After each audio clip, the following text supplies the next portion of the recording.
Maya-maya pa ay ipinatawag ni Kuya ang housemates sa confession room.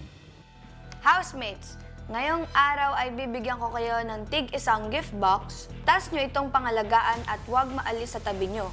Mabubuksan nyo lang ito sa takdang panahon. Big Brother. Ano kaya ang regalo ni Kuya? Parang same lang naman yung laman ng mga boxes namin kasi it's not personalized. There was no names. What do you think is inside, Rain? Hindi ko pa ma-worry, Kuya, what's inside kasi magaan siya, Kuya, pero it's so loud, like when I do like that. Something that everyone... Yeah, Para sa lahat to. think for everybody. Siguro sabi ko lang po na, baka may connect siguro to sa task namin. Curious na ako. So, hindi, ano pang laman nito? May theory na ako. Kahit ano yun. Ngayon eh, sa isip ko. Naman ito, ibibigay natin ng rank. Ilang saglit pa ay pinalabas ni Kuya sa garden ang housemates para sa isang mahalagang anunsyo. Isa-isa ko kayong kinausap at inalam kung sino ang mas karapat-dapat na maging big winner sa inyong ani. Ngayon, oras na para ipaalam ang inyong mga naging desisyon at ranking ng harapan.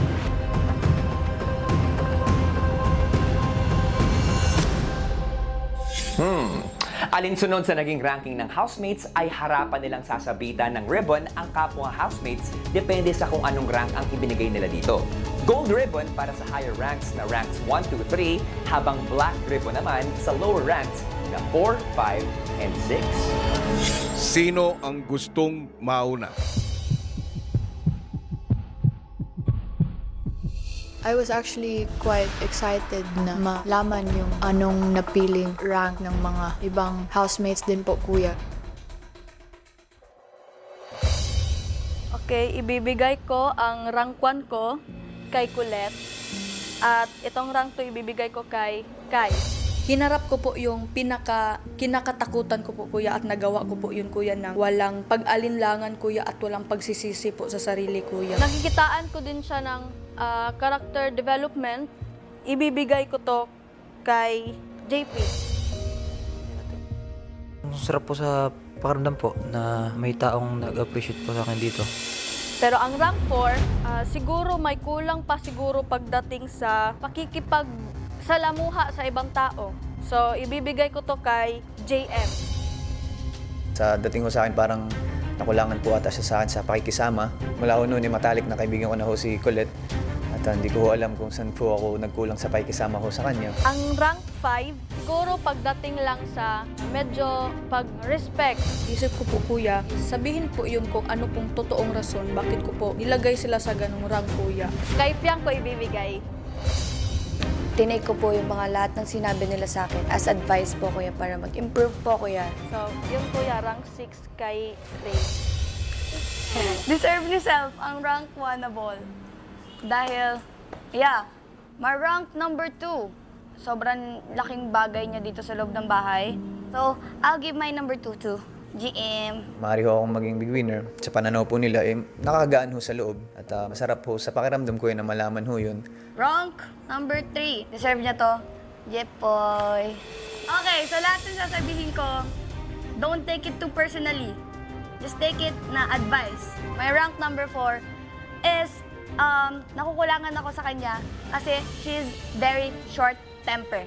So, I'll give my number 4 to Colette.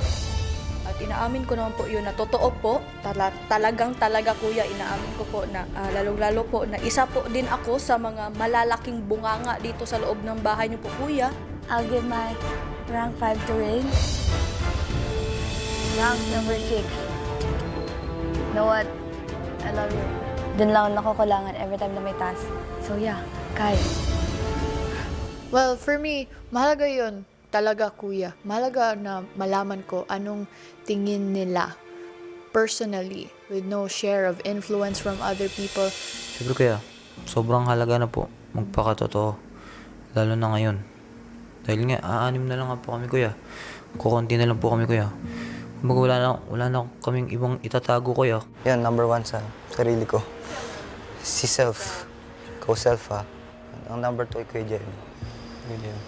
Tinuring ko nga siya siyang kapatid dito sa loob ng bahay. Kung malungkot ako, lagi siya nandyan para sa akin. Parang ate ko, si Ate Colette. Sa lahat po ng narinig ko, kuya, tapos nasabi po ni JP yung ganong mga salita, kuya. At na-happy po ako, kuya, kasi po may mga tao pa lang mas na-appreciate po ako at naniniwala po sila sa akin, kuya.